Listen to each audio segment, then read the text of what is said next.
Mais avant de commencer sur l'innovation verte, on doit vous parler de ce qui se passe en ce moment de majeur sur l'environnement, la COP27. Vous savez, c'est ce sommet international qui rassemble chaque année les plus grandes puissances mondiales pour débattre sur ces questions d'environnement et trouver des solutions concrètes pour endiguer ce phénomène. Et donc aujourd'hui, oui, en ce moment elle se déroule depuis le 6 novembre, elle se déroule aussi à Sharm el-Sheikh en Égypte, avec une situation climatique dans un contexte où la situation climatique est de plus en plus compliquée. Voilà, ça s'aggrave de jour en jour. Et donc ce ne sont pas moins de 90 chefs d'État, Mathieu, tu vas nous en reparler plus tard, qui sont présents. Cependant, l'absence de certains, et non des moindres, pose problème. Donc Mathieu, tu t'es penché sur le sujet. Qu'en est-il? Bonjour Mathieu. Tout à fait Rémi, bonjour. La COP27, donc, elle a débuté, comme tu l'as dit, dans un contexte très tendu. L'humanité continue d'émettre des quantités de dioxyde de carbone bien trop importantes, et les précédentes COP, au final, on n'a pas l'impression qu'elles aient servi à grand-chose, et il y a un constat qui est évident, les pays sont loin d'être tous égaux quant à la pollution émise. Et alors, pour imager mes propos, du coup, les chiffres certifiés les plus récents remontent à 2020, et cette année-là, l'humanité avait émis 32 milliards de tonnes de CO2. Donc la répartition de ces émissions selon les pays est plus qu'inégale. Certains pays en fait vont en produire beaucoup plus que d'autres. Et on a en tête très largement, alors là c'est en millions, moi je vais dire en milliards parce que c'est plus simple, j'ai moins de chiffres à dire. Okay. Donc on a tout simplement la Chine qui est en tête du classement avec 9,9 milliards de tonnes de CO2 émis en 2020. Ils sont suivis par les États-Unis avec 4,4 milliards. Et pour clore le podium, on retrouve l'Inde avec 2,3 milliards de tonnes. Donc en plus d'être les 3 plus gros pollueurs mondiaux, ces pays ils ont un autre point commun. Aucun des dirigeants de ces nations n'a participé activement à la COP27. On a juste Joe Biden qui a fait vraiment un passage éclair le vendredi 11 novembre avant de repartir. Et Xi Jinping et Narendra Modi, quant à eux, aucun des deux n'est juste venu en Égypte pour participer. Ok, et quel problème du coup ça pose dans l'absence de Alors, COP? Concrètement, ces pays participent quand même à la COP, dans le sens où, même sans la présence physique de leurs dirigeants, ils arrivent avec des mesures, ce genre de choses. Mais c'est plus en fait dans le message qui est envoyé que c'est dérangeant, c'est plus pour le symbole. Parce que comme tu le disais tout à l'heure, on a un nombre très très important de dirigeants qui ont fait le déplacement, ils sont plus de 90, et même ceux de pays qui pour le coup ne polluent pas beaucoup, qui ont une empreinte carbone 100 fois inférieure à celle de la Chine, voire plus. Et c'est ces mêmes pays-là qui ne polluent pas tant que ça, mais qui pourtant se prennent en pleine face les effets de la pollution. Je pense notamment à beaucoup de pays en Afrique. Ouais. Et donc cette COP, ça aurait pu être l'occasion de régler un peu pour eux leur compte avec les plus gros pollueurs du monde, de dialoguer à ce sujet. Et donc, encore une fois, c'est regrettable que les grands dirigeants, entre guillemets, ne soient pas venus. Et la vérité, c'est la suivante. Encore une fois, elle est injuste. Ceux qui subissent le plus la pollution, c'est loin d'être ceux qui en produisent le plus. Ouais. Et du coup, quels sont les pays qui sont le plus touchés? Dans quelle mesure, du coup, ils sont impactés par ça? Et quelles solutions sont proposées pour... Alors, par exemple, on a la Somalie et le Kenya qui sont très touchés en fait par des sécheresses qui provoquent des famines. Au Pakistan, il y a eu aussi des très fortes inondations qui ont causé des centaines de victimes. Il y a eu un cyclone dévastateur à Madagascar.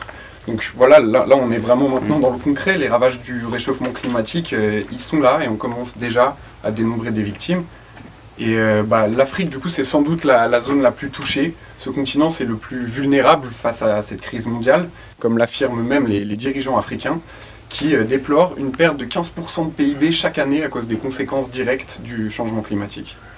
Et ces dégâts sont provoqués par l'augmentation des émissions de gaz à effet de serre, dont les pays du Nord sont principalement responsables. Donc quand je dis pays du Nord, l'Amérique du Nord, l'Europe et l'Australie qui est comptée, qui sont responsables de 63% des émissions de CO2 depuis le début de la révolution industrielle.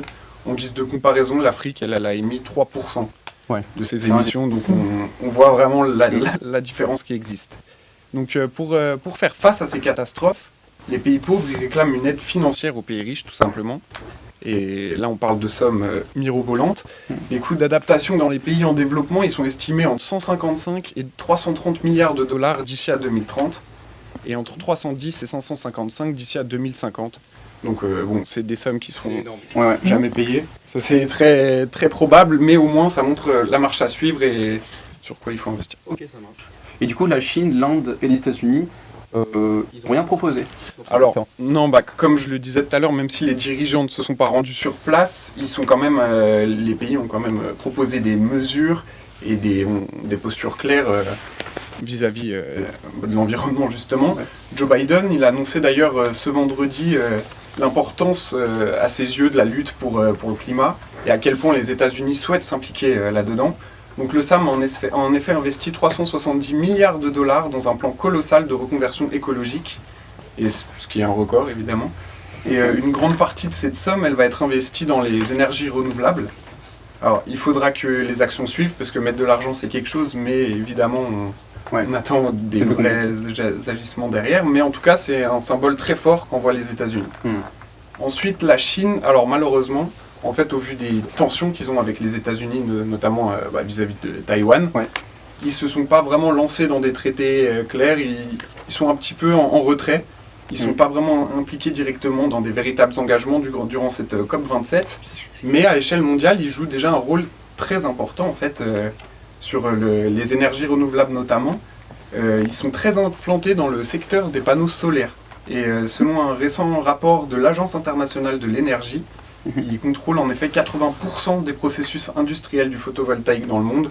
Donc autant dire qu'ils règnent en maître là-dedans. C'est les big boss. Tout à fait, c'est les big boss.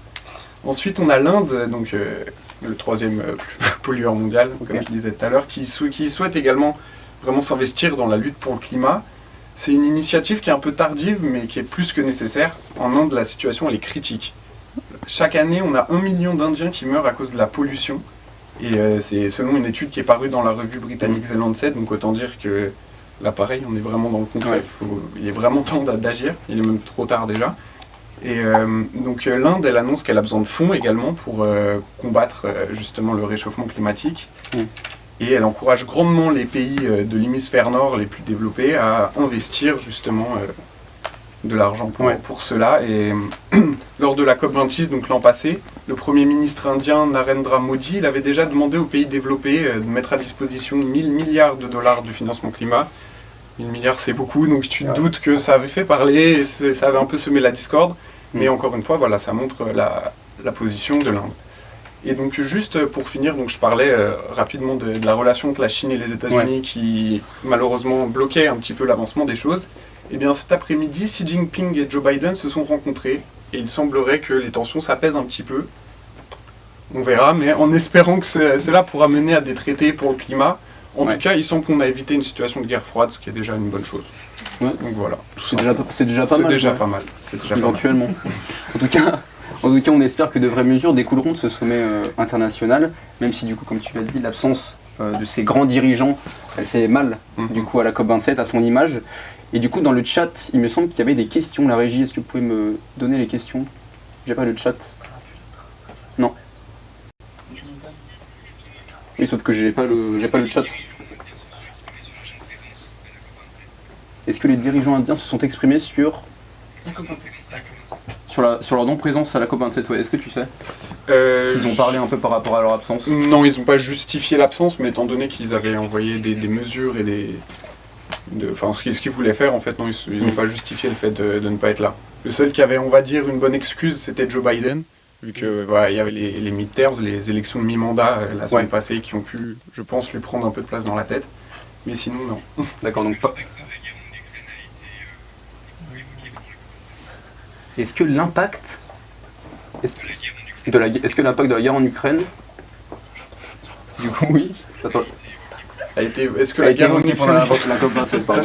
Excusez-moi, je sais en géopolitique. On me parle à l'oreillette, c'est un peu compliqué. Alors oui, ça a été évoqué évidemment parce que ça bloque aussi beaucoup de choses vis-à-vis de la Russie qui, je ne sais pas si vous vous souvenez du classement de tout à l'heure, qui est aussi un pays qui pollue beaucoup, et donc on aurait besoin aussi qu'il fasse des choses. Évidemment, le fait qu'il soit en froid avec énormément de pays dû à la guerre en Ukraine, ça pose problème aussi. Ouais, ok, je vois. Bon, bah merci Mathieu pour cette belle chronique. Merci. On a appris des choses. Marie-Agnès, qu'est-ce que vous avez pensé de cette chronique, rapidement? Non, mais c'était dur, c'était bien. non, la chronique très bien. Ça permet de synthétiser un petit peu ce qui se passe. Je pense que c'est important. Aujourd'hui, on voit bien que la pollution, elle s'arrête pas des frontières, et donc la question, elle est bien mondiale. Donc, je pense que c'est vrai qu'on peut s'interroger sur la portée finalement de ces réunions-là. Je pense qu'après, c'est important aussi que l'ensemble des pays se réunissent et se disent les choses, ou en tout cas font le bilan de ce qui se passe. Après, il faut pas, même si on a le podium que vous avez présenté, il faut aussi le mettre au regard de finalement des raisons de cette pollution, je pense notamment à la Chine. C'est parce qu'ils produisent aussi pour bon nombre de nos pays tout ce qu'on consomme quotidiennement. Et donc, je pense qu'il y a une vraie révolution à faire aussi dans nos comportements, dans nos usages de tous les jours.